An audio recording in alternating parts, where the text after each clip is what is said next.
That's me. My name is Harry Clegg. I'm a private eye. I'm also a cold-blooded killer, a lecher, a liar, and a thief. My big problem is I've been a loser from the day I was born.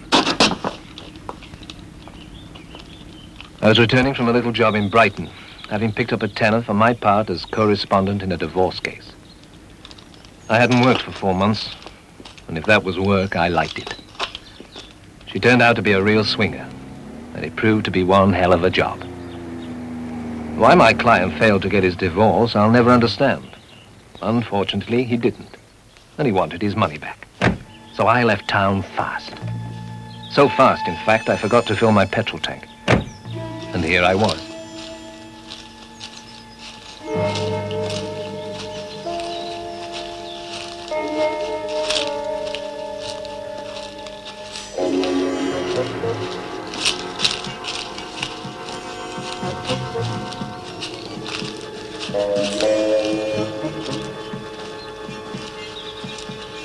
I'd heard of being taken for a ride, but being taken for a walk seemed ridiculous.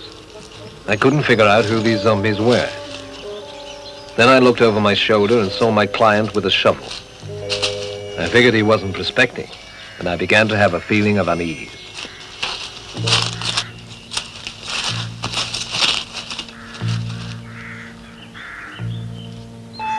Go help Charlie or we'll be here forever.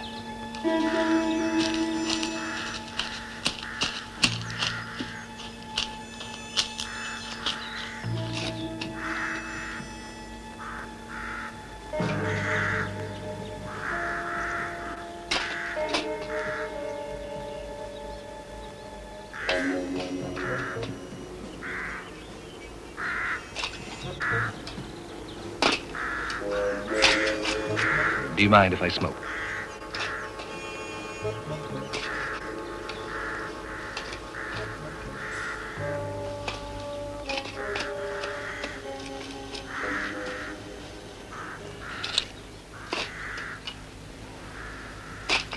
Ooh!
It was only 10 a.m. when I got home, but already it felt like a long, hard day. I was thinking about giving up my investigation license. In fact, things had been so tough lately, I even thought about kidnapping some little bastard. But with my luck, he'd turn out to be an orphan.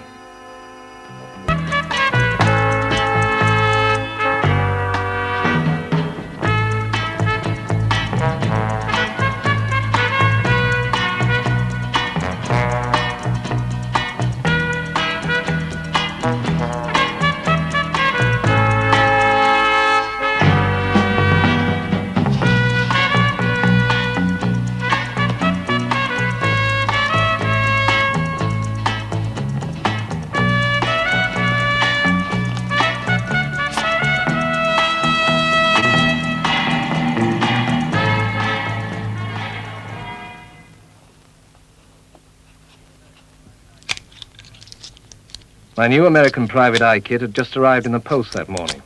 I checked it out. I decided to go by the book and play it tight-lipped and cool with my new client.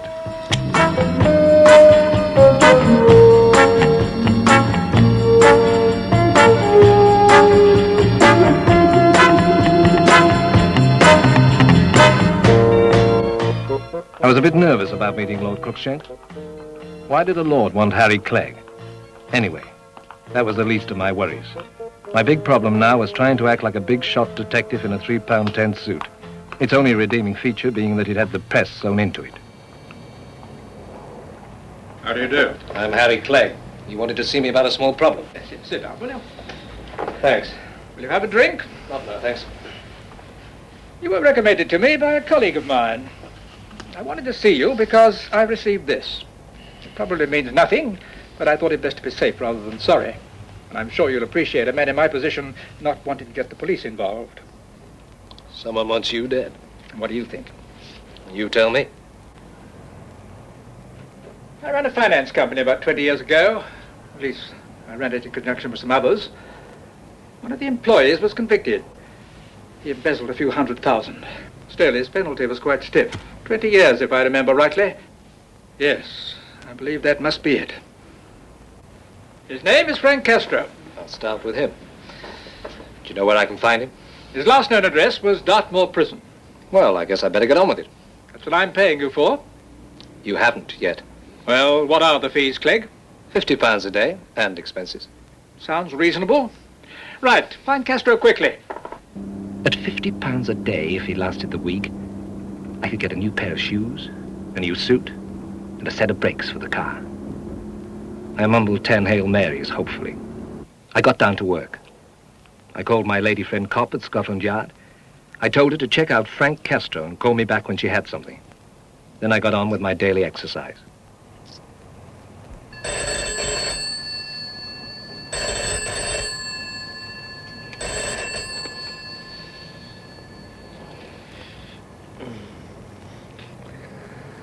Hello, what's new? It's a bit tragic, really. What's tragic about it? He was a thief, wasn't he? Yes, but he was quite old, you know. Age is immaterial. The loot was. He's dead. Dead? Well, how could he be? Same way as anybody else. He died. When? 12 years ago in Dartmoor. Apparently he had some kind of brain disorder. Thanks. So much for Crookshank's first lead. Castro, the embezzler, was cold meat. A few more dead ends like that, and I could make my fortune on this case. I thought I should visit Lord Crookshank with the information that his key suspect, Castro, was dead. It was obvious that he didn't deliver the death threat note. If Crookshank had any more bright ideas like that pile of nothing, his chances of survival were pretty slim. It was about here I figured the note was a big joke anyway. But at £50 a day plus expenses, I thought I should make the pretense of working.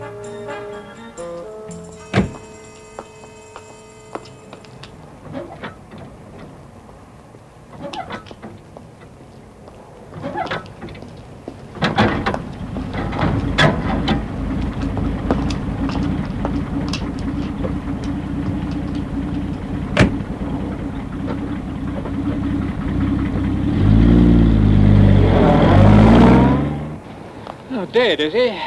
12 years ago. So? So, that lead was a lot of big fat nothing. Where to now? Well, you're the detective, Clegg. Have you got a light? Sure. Thank you. Do you mind? No, of course. You're sure there's no one else who'd want you dead? Absolutely. I'm an honest man, Clegg. That leaves us with a note. You didn't tell me how you'd received it. I don't see that how I received it had anything to do with your inquiries. Maybe not. It's the only lead we've got. If it came through the post, we're dead. Or more precisely, you're dead. Yes, it was delivered at a fashion house. Fashion house? Savile Row suits, no doubt. It was delivered at a woman's fashion house.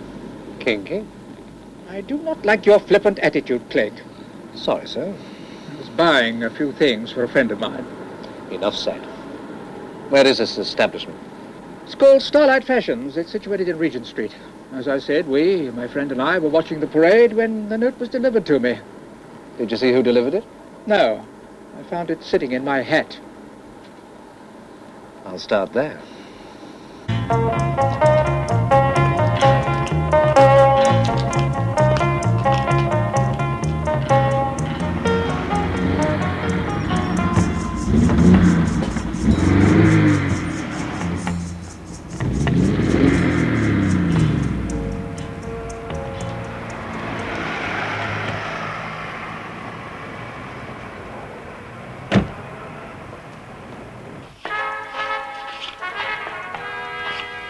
Yes, sir? Where's the boss? What name is it? Never mind. There's a body I recognized.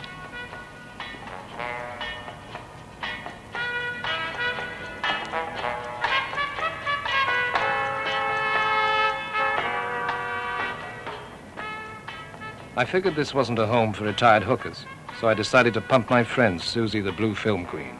Or more precisely, ask her a few questions. She come here often?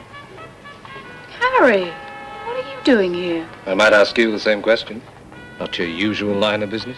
I've given up the other, Harry. This suits me fine. Understandable in view of the telephone system. Or should I say non-system. Funny. Anyway, with this, I don't have to keep in training. What are you doing here, Harry? Shopping for a little underwear. Who's the boss? Creep coming up behind us.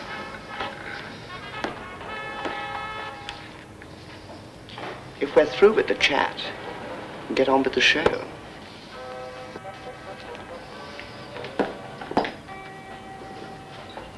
And now, sir, what can I do for you? I'm a police officer. Can I ask you a few questions? This is a fashion house, not an information bureau. Lord Crookshank was here. Yes, it's a regular customer. Do you remember when he was here last? Just the other day. Why? You received a note.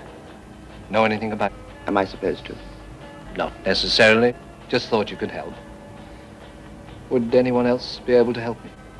I know everything that goes on around here. If I can't help you, nobody can. Well, did you see anything or anyone unusual on that day? We work to a very tight schedule. Nobody gets in here unless they're specifically invited. How did you get in? The door. Then I suggest you leave the same way.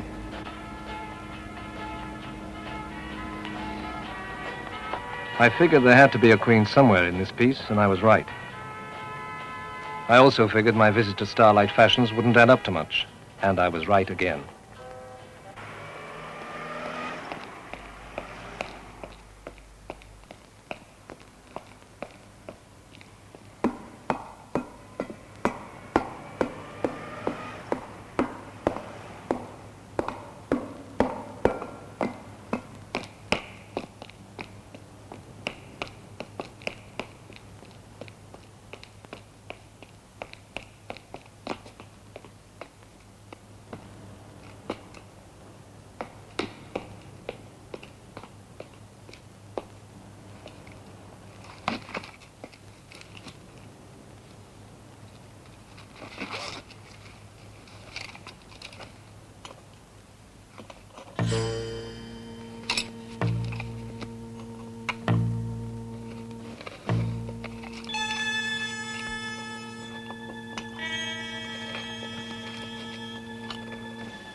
I intended to spend a quiet evening at home with a good book. and start day number 3 on Lord Cruikshank's little problem, refreshed and 150 pounds richer. I didn't know then that somebody had other plans for my evening.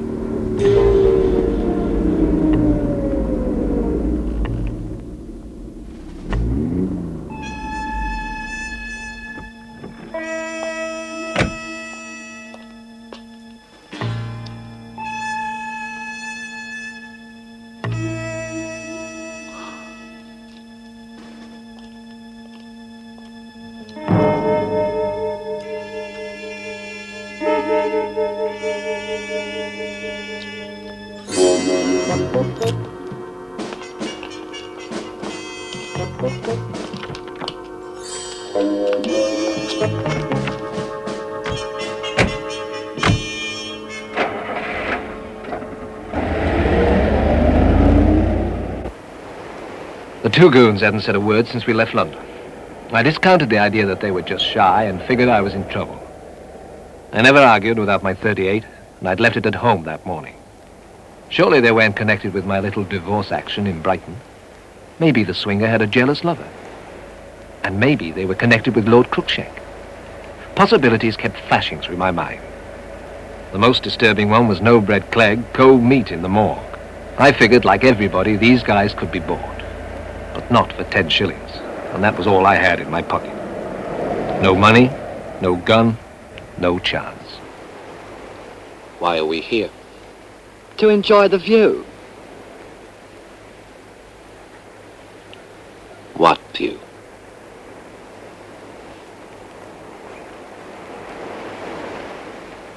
We must have been misinformed.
Hit him again,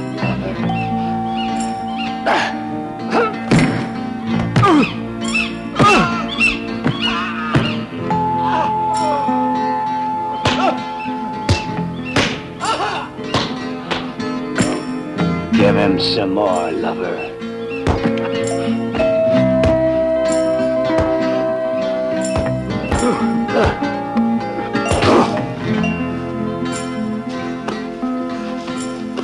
My turn, lover.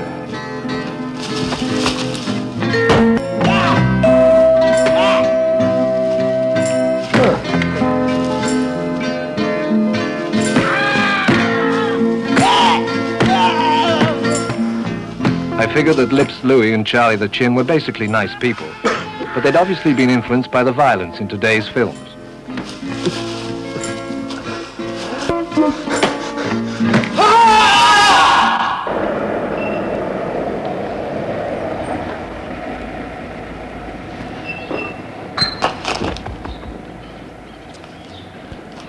If everybody's had their kicks, can I go home?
Your time has come.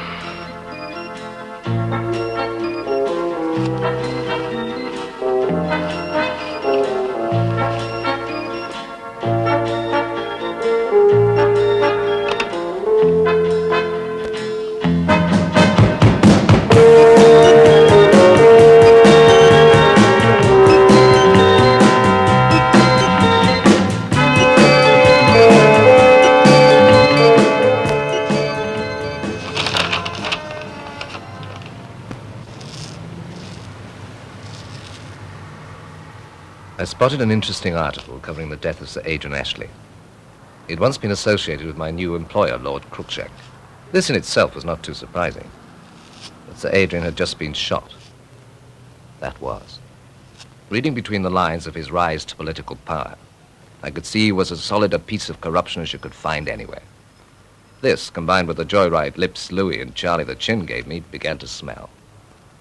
I learned from Cruikshank that apart from his being associated with Ashley, he'd also been in business with Colonel Sullivan and Joseph Valentine, two of London's wealthiest men. Clegg, how would you like a little holiday in Paris? I've got some business to attend to. This is no time for holidays. Let's get on with the work in hand. I just thought it might be a good idea to get away until after the 18th. And I want you to come too. It might not be a bad idea at that. Come to think of it, I haven't had a holiday myself. When do we leave? When we got to Paris, we checked into some lush hotel. Then Cruikshank and I got down to business. We saw Pigalle, Moulin Rouge, and Folaise-Bergère. Then Cruikshank wanted to do a little leching. Since that was my usual pastime, I wanted to catch up on current films. Reluctantly, Cruikshank agreed to come, but left when he discovered it wasn't a Western. At least, that was his excuse. I had the feeling he wanted to be alone.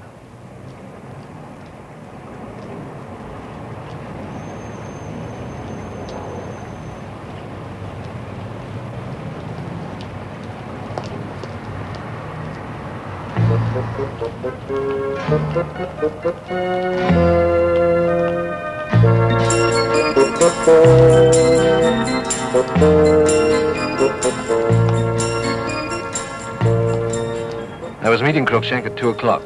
I made my way to our rendezvous. I decided punctuality would pay off. He had to know I could be relied on. Besides, I suddenly got nervous since I hadn't been paid yet.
What time is it?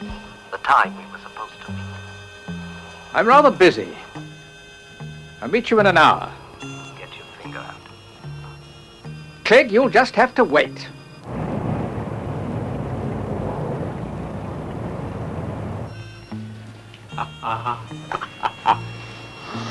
Oh, come on. No, I'm all sweaty after I've had a bath.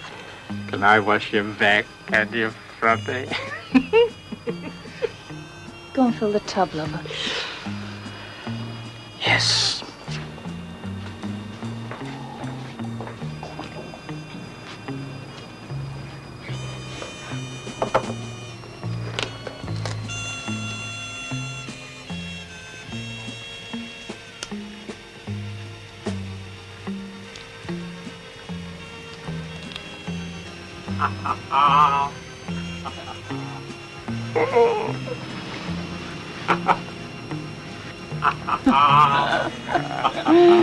Come on, baby. Give me a kiss.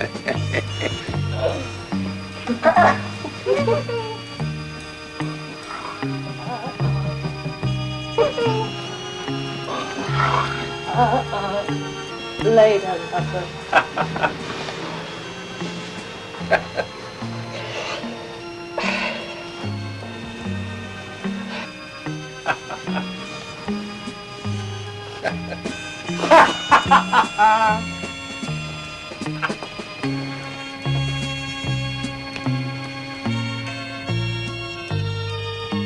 Come on in, darling.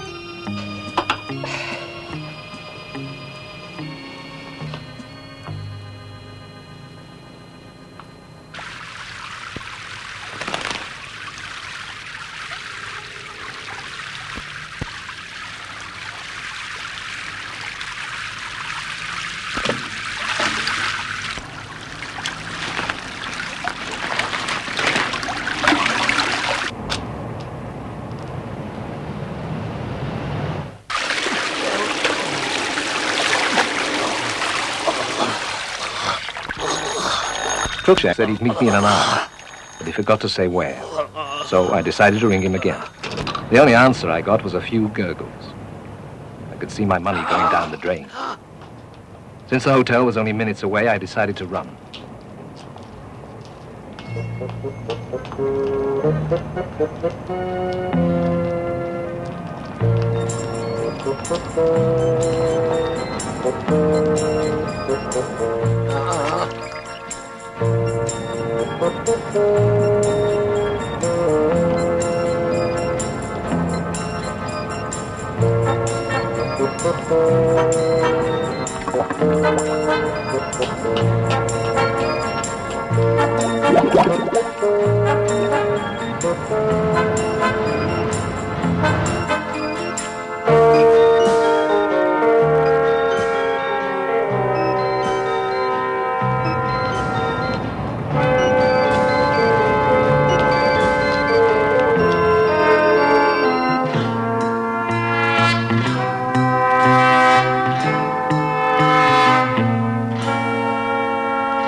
Jesus wept. I didn't just leave Paris, I fled. But not before I went through Cruikshank's pockets. All I found were traveler's checks. So I packed his bags and left.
Whoever sent that note to Cruikshank really meant business, and they'd put me out of business. To date, the Cruikshank case had cost me £4.10 in expenses, and he was dead, and all I got for my time, trouble, and £4.10 was a trip to Paris. I'd have done that for you, Hattie. It's nearly finished, thanks. Come round in the morning, you can iron it again. You're on duty, aren't you? That's right. I'd forgotten. I'll do your shifts for you. Thanks. Just keep taking care of my parking tickets. See you tomorrow. Promise? Sure. I scratched around, but couldn't even come up with a divorce action. So I decided to look up Cruikshank's former associates. It was a chance in a million.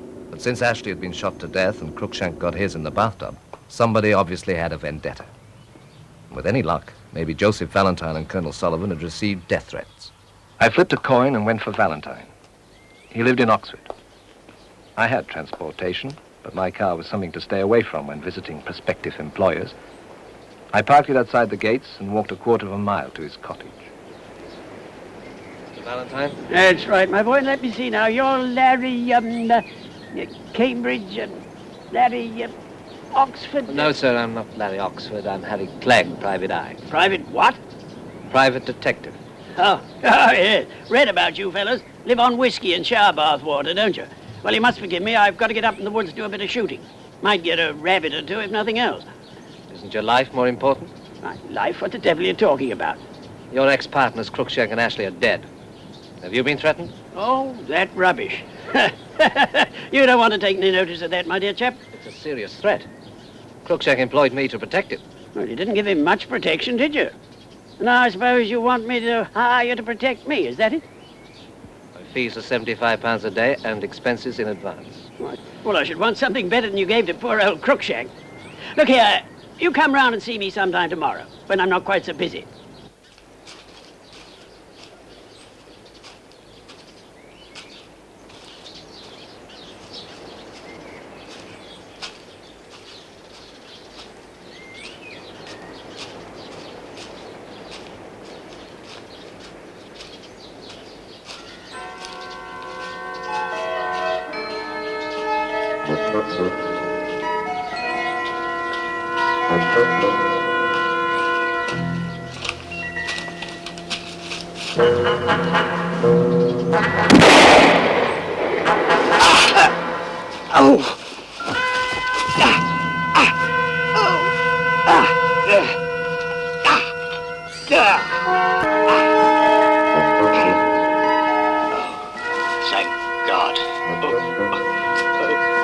Thank God. Thank God.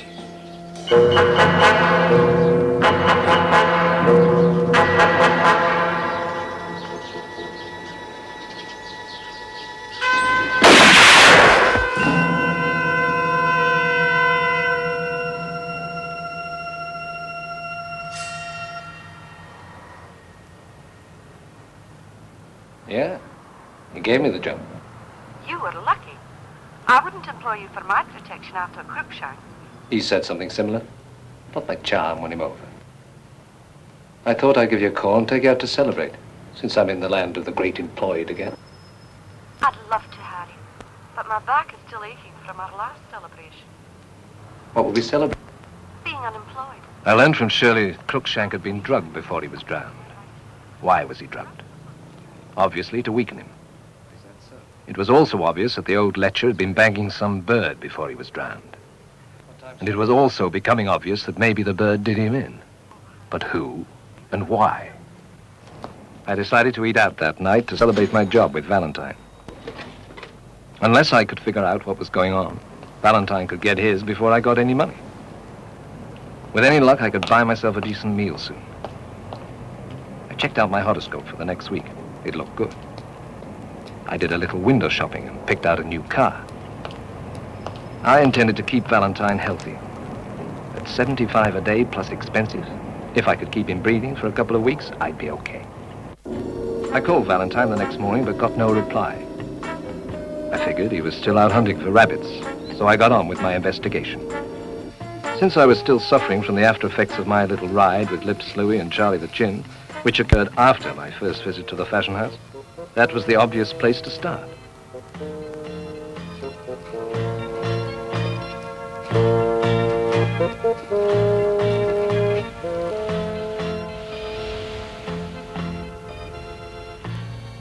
Is Susie around? Susie? Oh, the blonde. Are you Harry Clegg? She said to tell you she's back in training. Can anyone else help you? I'd like to see the manager. Over there. End office.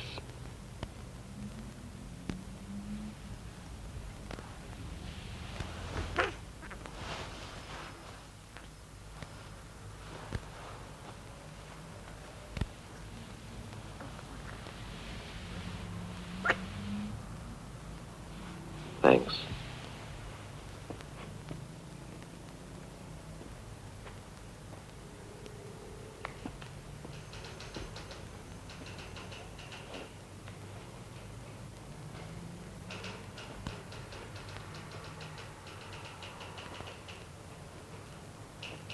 What are you doing here? I just wanted to ask a few more questions. I'm getting a little bored with your questions.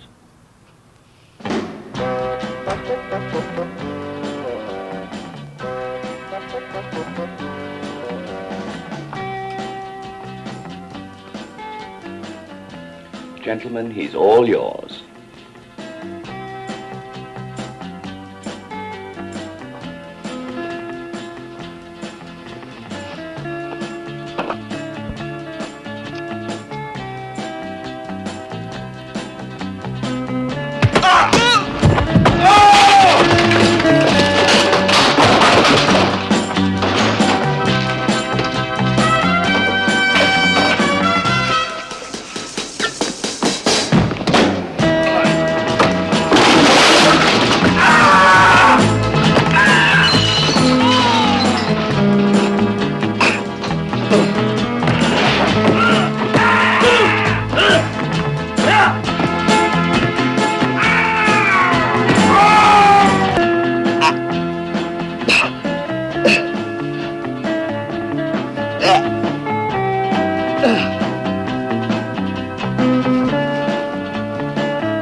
Damn thing. Picks up everything but women. Who owns this joint?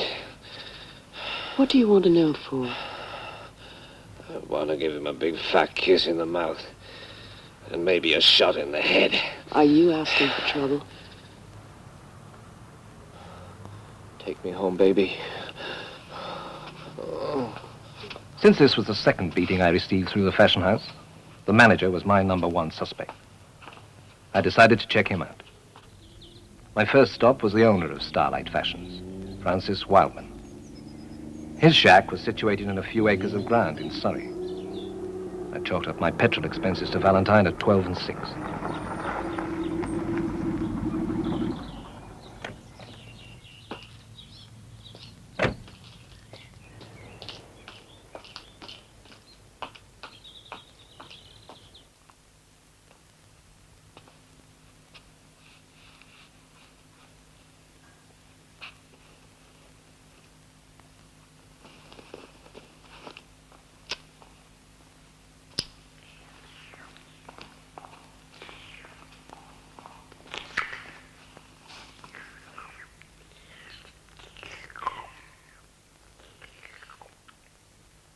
Where's the master?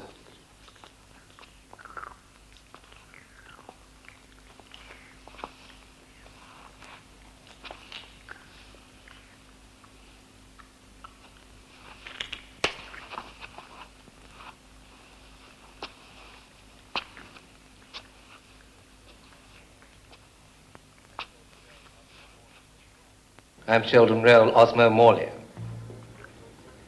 I'm looking for Mr. Wildman.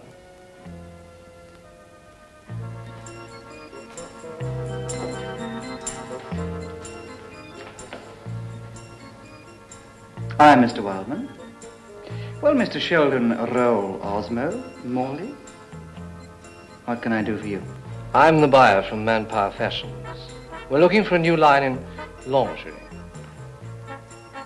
Really? You don't say. Yes. Mr. Crookshank recommended your goods. I don't think I know the gentleman. He's one of your regular customers. You see, I so seldom go down to the showroom. Maybe you should. I have an excellent staff, Mr. Morley. My manager, Mr. Victor, deals exclusively with all aspects of my business. I suggest you visit him with your inquiries. I've met your staff. Do you hire for the mafia? Don't play games with me, Mr. Clegg. Now, Mr. Clegg, I must ask you to leave. By the servants' entrance. Wildman thought Victor was a dedicated and trusted employee. Sweet, gentle Victor. A butcher of the first order. But I knew he would be as clean as a Vestal virgin. What I couldn't figure out was how and why Victor fitted into the plot. His name is Victor. Victor what? That's his surname. He definitely has a prison record. Who are you talking to, Harry? Constable Jones. Who you got with you, Harry? No one. Call me back as soon as you learn anything. I've got things to do. Your time has come.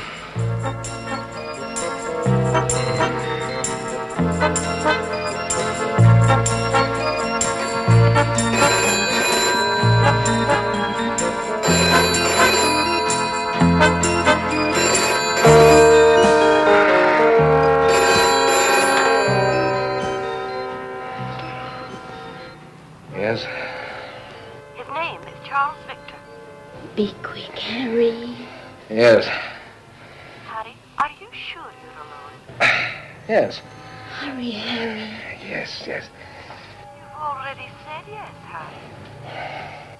He was in Dartmoor, funnily enough, at the same time as that other fellow, Castro. That's it. What is, Harry? Never mind. Harry, when are you going to pick me up for our celebration? I'll call you. I'm still very busy. There's something else, Harry.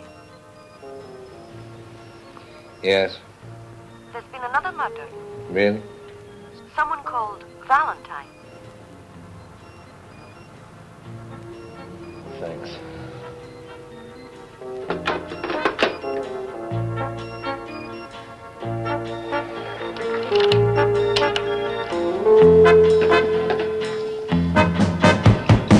Harry, come on. Let's celebrate. Forget it. Celebration's off. Harry, You'll have to leave. leave?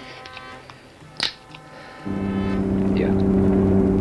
My two former employers had cost me £6.10 in expenses. And I hadn't seen one penny from them. I decided to trip up to Colonel Sullivan's pad in St. John's Wood. Following normal procedure, I parked my car out of sight. Sullivan was the last of Cruikshank's associates, and there was a strong possibility he'd received one of Castro's calling cards. With a little luck, he'd need a private eye. It seemed pretty obvious to me that Castro, the dead embezzler, hired someone to knock off Ashley, Valentine, and Cruikshank. And that somebody was probably sweet, gentle Victor, the manager of Starlight Fashions. I had the case sewn up, but no job.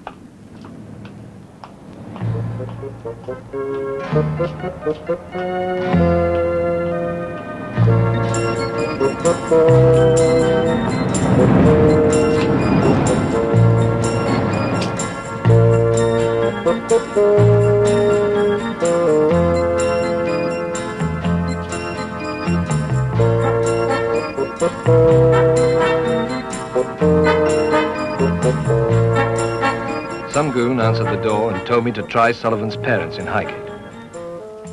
When I arrived at the address, I couldn't figure out how anybody would want to live in a place like that. I had an uneasy feeling. It occurred to me that this could be a setup with my head on the chopping block. I never did like graveyards, and I especially didn't like this one.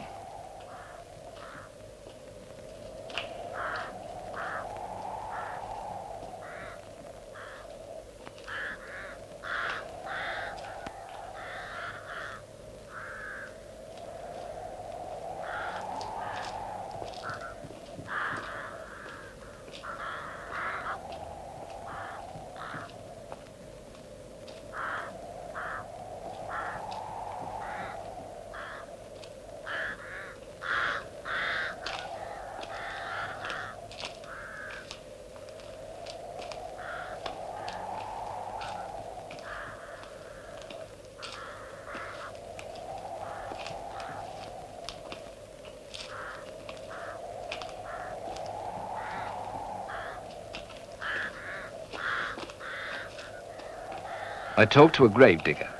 At least, that's what he said he was. He looked more like he'd swung straight from Notre Dame, thinking I was Esmeralda in distress. He assured me that Sullivan wasn't a resident, but he had been told to expect him. It seemed Sullivan and the gravedigger went to Eton together. It seemed unlikely, but who was I to call him a liar? After a lot of probing, I learned that of all people, Castro, the ex-con, had the largest mausoleum in the cemetery. This was surprising, since Castro died 12 years ago in Dartmoor penniless. Even more surprising was the fact that Castro had been replanted from a pauper's grave only 1 year ago. After leaving the graveyard, I headed for Sullivan's club. My petrol was getting low and my spirit even lower. I was getting real worried. I only had 30 shillings between me and the street when I arrived. I'd been broke before, but my stomach was forcing me to visions of queuing up at the Salvation Army hostel with other bums for my bowl of mystery soup. I just had to find Sullivan alive. He was my last hope for bread. I figured through his club I'd get to him, but it wasn't as easy as I thought. My next stop was St. Pancras Station. I'd spent over 2 hours at Sullivan's club talking to the head waiter, who kept asking me if I was going to spend anything but my time. He suggested meeting me here, where I could buy Sullivan's address.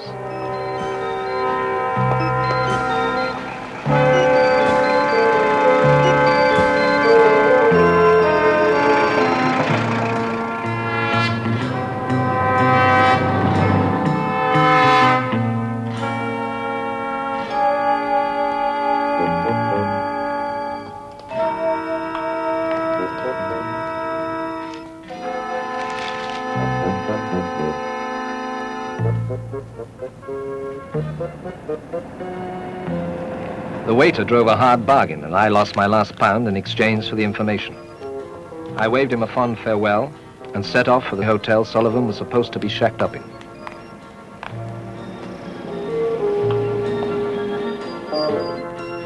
When I reached the hotel, it was desperation time.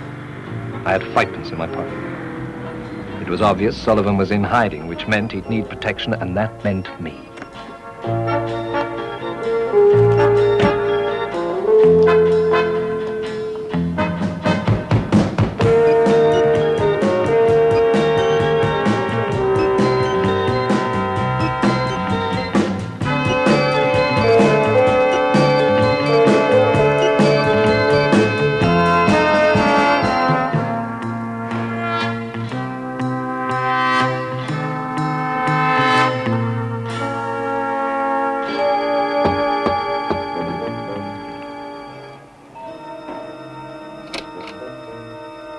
Colonel Sullivan, please.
I'm Harry Clegg, sent from heaven to protect you. You nearly killed Hercules. You nearly killed him. You fired Hercules. I'm taking over. Now, Mr. Sullivan, perhaps you'll tell me why you and your dead friends are being killed. Who are you? I told you. Harry Clegg. I mean, what are you? I'm a private detective. I know all about the threats you and your partners received. My fees are $3.50 a day and expenses. Agreed.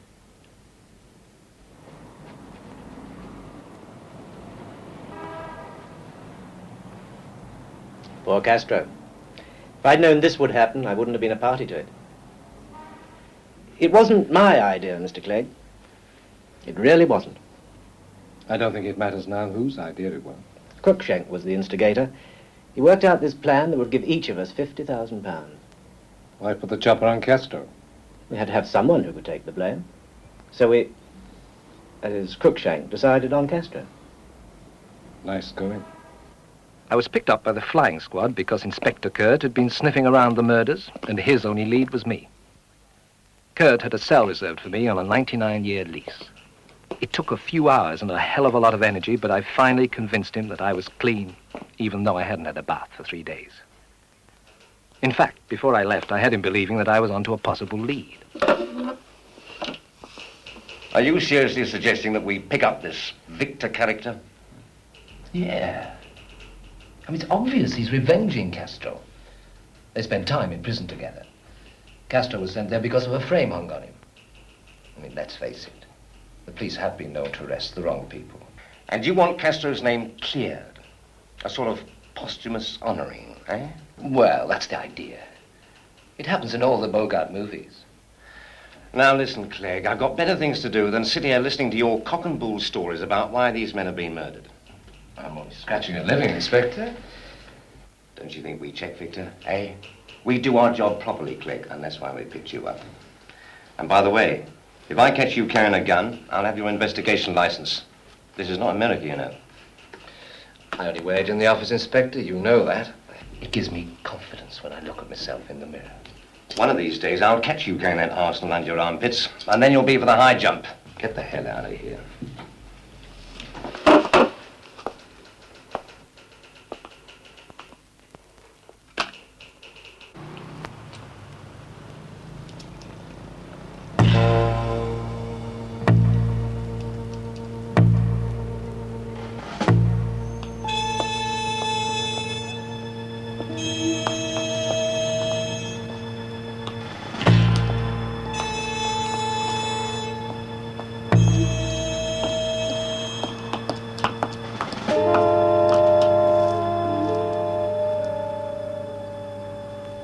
You should be ashamed of yourself. In broad daylight outside the police station.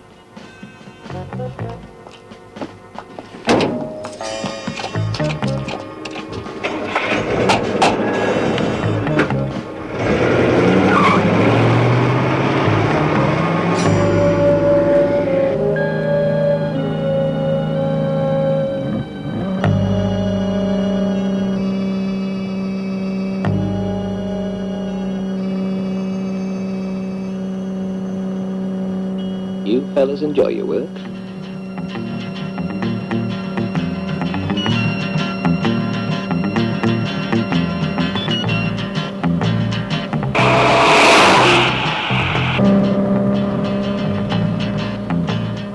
I really wasn't worried, since the zombie was using my own .38. And I just remembered, I forgot to load it that morning.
Are they dead? If not, they're damn good actors. I couldn't prove that Castro had paid off Victor, but the dents in my own skull were proof enough for me. I intended to wrap my gun around Victor's thick head until he told me, then the police, what was going on.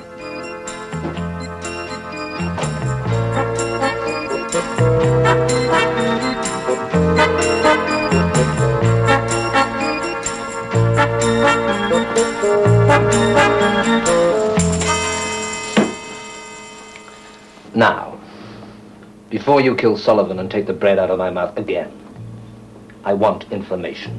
About what? Castro. Didn't come here to talk about Cuban politics. You're going to tell me, and then the police, exactly what's going on. I want the truth. About what? Look, I've got a very nervous hand. Talk. Or I pull the trigger. Tell me what to tell them. Just tell me, I'll tell them. Something tells me we're going no place.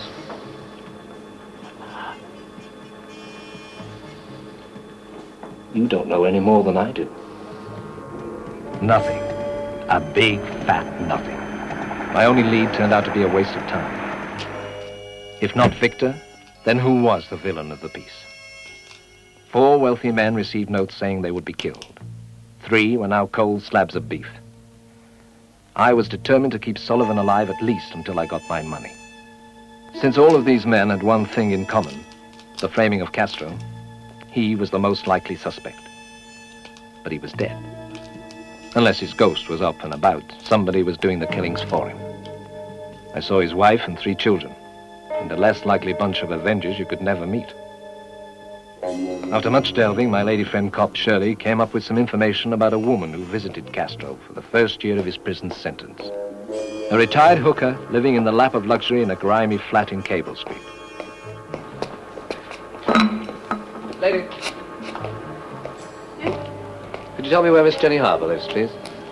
Oh, yeah. Down there. First on the right. Thanks.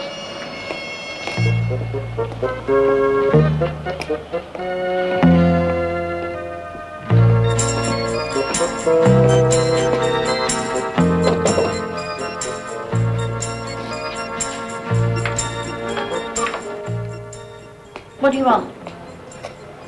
You, Miss Jenny Harper? Yes? May I have a word with you about Frank Castro?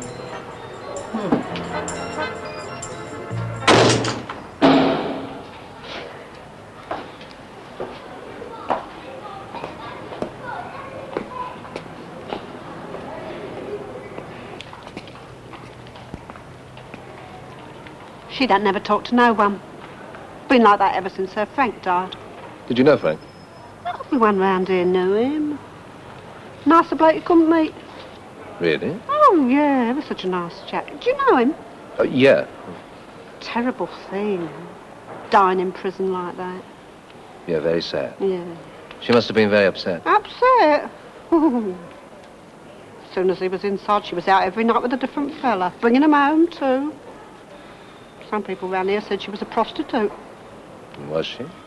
Oh, far be it from me to speak ill of anyone. Yes, she was. Still, I mean, she got young Frank to look after, hadn't she? Young Frank? Yeah. Of course, they wouldn't never married, you know, and his dad. Does young Frank still live here? And it said eyes on him since his father died. Never seen a boy so upset. He just upped and left, you know. Walked out of his job without a word. Went to Australia, I believe, or Canada or something, I don't know. Anyway, if you can't make a living in your own country, you won't make one nowhere else. That's what I always say. Is he still away? As far as I know. I ain't never written to his mum. Must hate her.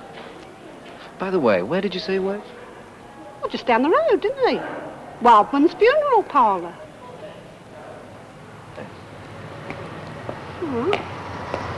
His mother's name was Harper. I hated that, too. So, Wildman. That's the name of the funeral parlour where he worked as a boy. I don't understand why he didn't use his father's name. And why he didn't kill you lot years ago. Well, they're both problems I haven't worked out yet. It's all preposterous, Clegg. Listen, psychology was my favourite subject. Now, don't be facetious. Look, I'm paying you to save my life. Who did the actual killings? Wildman would be too clever to do them himself. Now, that's another puzzling thing. Perhaps he hired prostitutes. Yeah. Susie. The blue film queen, that's it. But now she plays the lead in Wildman's personal dramas. Most prostitutes hate men. Why not her? And for enough money, she'd do anything. And the irony of it would appeal to Wildman's sense of humor.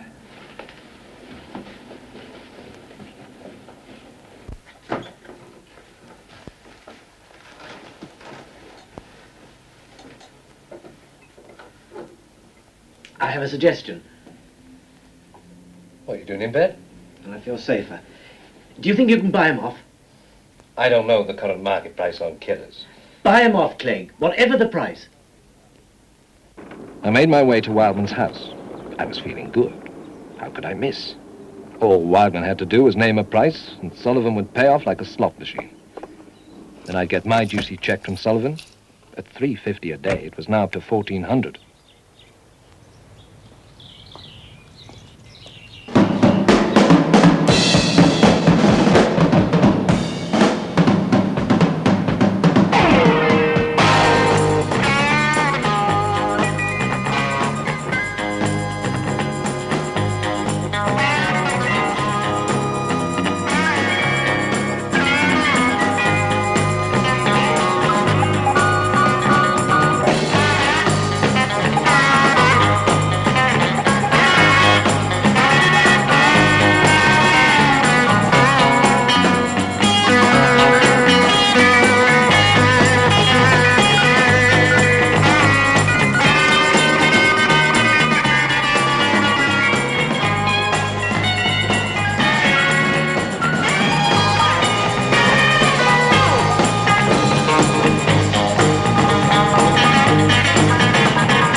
Finally got the message.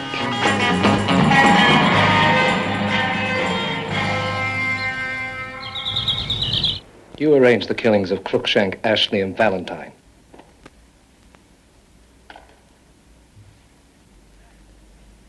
What makes you think that, Mr. Clegg? I went to see your mother.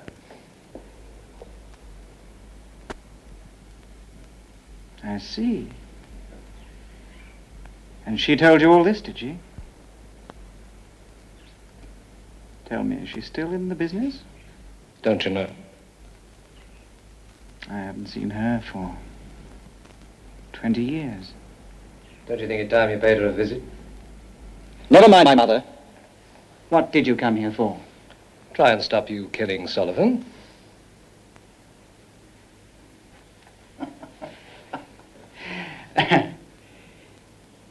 You could go to the police. I'd have about as much hope as a slab of butter in hell trying to prove anything. That's very reassuring. To satisfy my curiosity, why did you wait so long before killing these men? I wanted them to build empires with their stinking wealth, to revel in their success and security, to taste the best of gracious living, almost to have forgotten their vicious deed. Then, and only then, like the crack of doom, would my father be revenged. I have a proposition. Don't waste my time, Clegg. Sullivan is prepared to offer you any amount of money you want in return for his life. There isn't enough money in the whole world to buy his life. Come on. Enough money should buy anything. Besides, the real person behind your father's prison sentence was Cruikshank. Ha! I suppose Sullivan told you that. Why do you think I left him till last? His agony will be savored. His death the sweetest.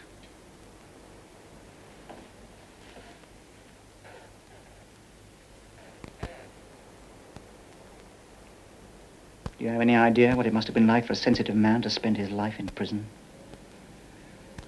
I watched my father decay in that trash can of society, while the bastards who put him there were enjoying their freedom and wealth.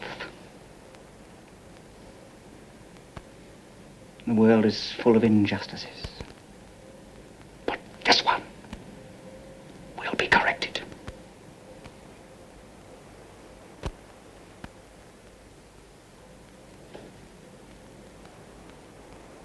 You're very quiet, Mr. Clegg. You usually have more to say for yourself. Tell me, why did you have the note delivered to Cruikshank at your own fashion house? That wasn't very clever. I worked on the assumption that Cruikshank, or for that matter any of his accomplices, would never go to the police. Because of the frame they hung on your father? Precisely. They wouldn't want the police probing about in the past. The only aid they might seek would be a stupid ex-policeman in the form of a private detective. Like yourself, Mr. Clegg. You can't call me stupid, can you? I came up with you.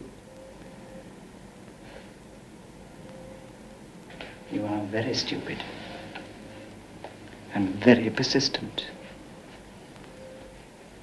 And shortly you will be very dead.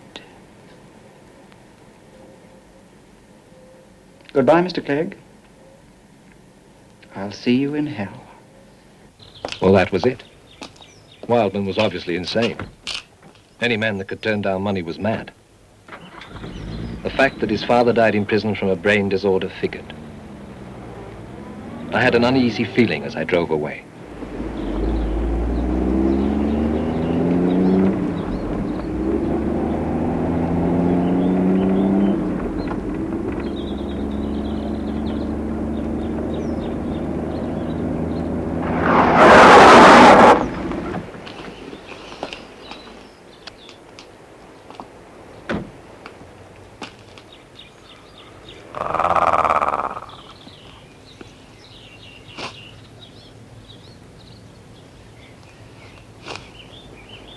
I suddenly remembered I'd left my .38 at home.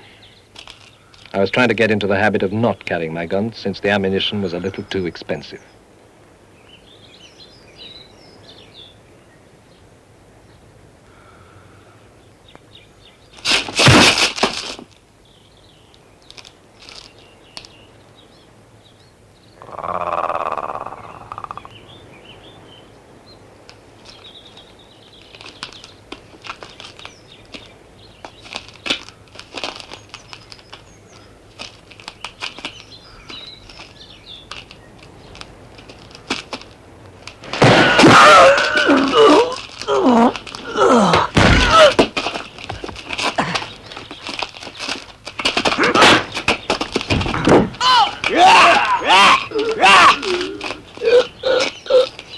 In the middle of all this, I thought of Jack and the beanstalk versus the giant. Only Dirty Jack had an axe. So what was left but to fight Dirty?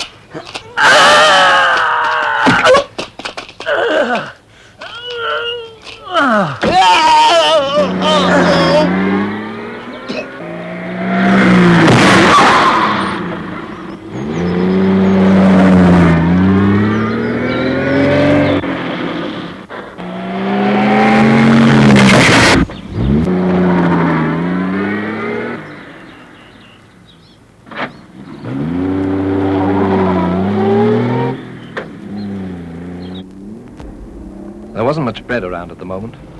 One thing for sure, there was a lot of dead meat. I'd never worked so hard in my life for no money, but the payoff looked big. If I could only get Wildman behind bars, Sullivan might let me write my own check. I wasn't absolutely certain that my friend Susie the Slag was doing Wildman's killings for him, but it sure looked that way. I decided to visit her. It was a long shot, but since I couldn't buy Wildman off with Sullivan's money, maybe I could buy Susie. Or at least find out when the hit was due. I went to Susie's flat, but there was no answer. So naturally, I busted the door down. And naturally, she wasn't there. A phone call from my lady friend Cop Shirley led me here. A woman had just been fished out of the Thames. It had to be her, and it was. Sullivan was as good as dead and still no bread. Wildman had just wiped out my last lead and left me no place. As sure as I was broke, Wildman was going to get Sullivan and probably me in the process. I was too far in to get out now. Besides, Sullivan told me he would have a big fat check waiting for me after the 18th. That was his life insurance, and he knew it. I had to keep him alive somehow. That meant watching him day and night. I packed my belongings and prepared to move in.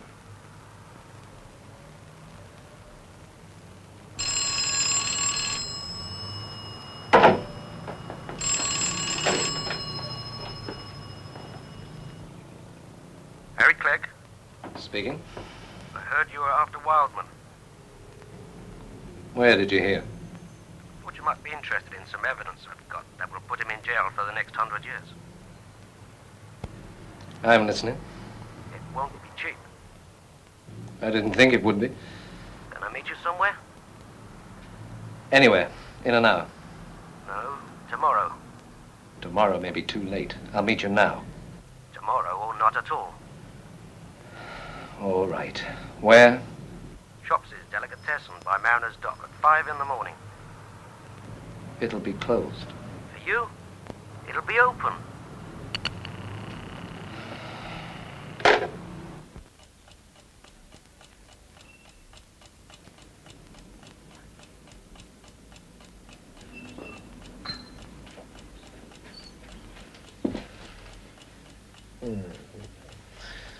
Time for us to go. You mean me? I'm coming with you. I think it would be better if you stayed in bed. No. I couldn't stay here in bed. Not without you.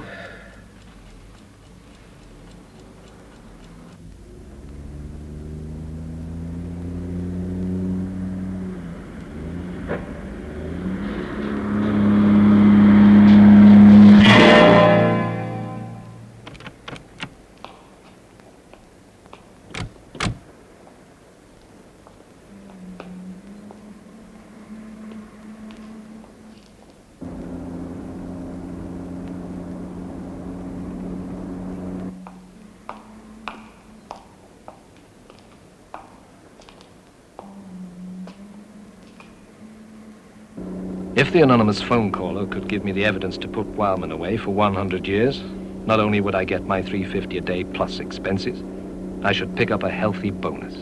We were heading for Shopsy's Delicatessen. Sullivan was by my side.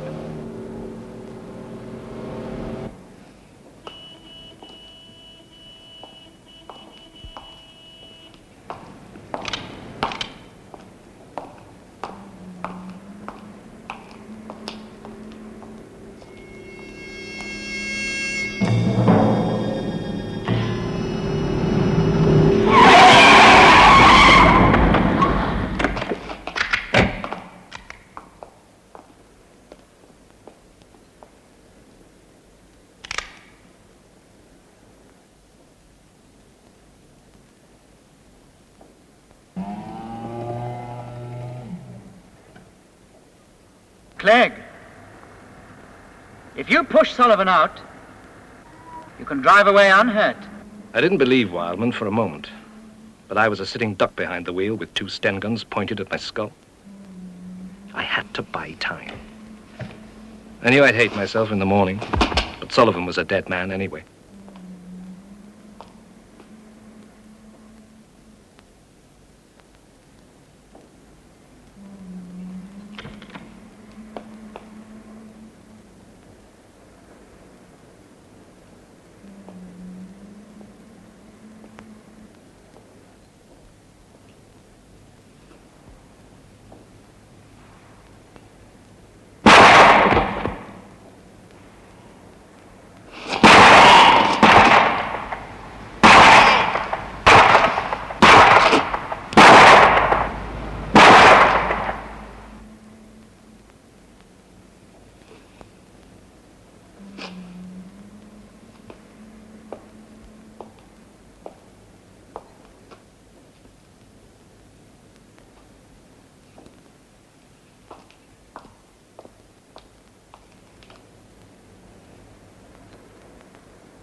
Kill him.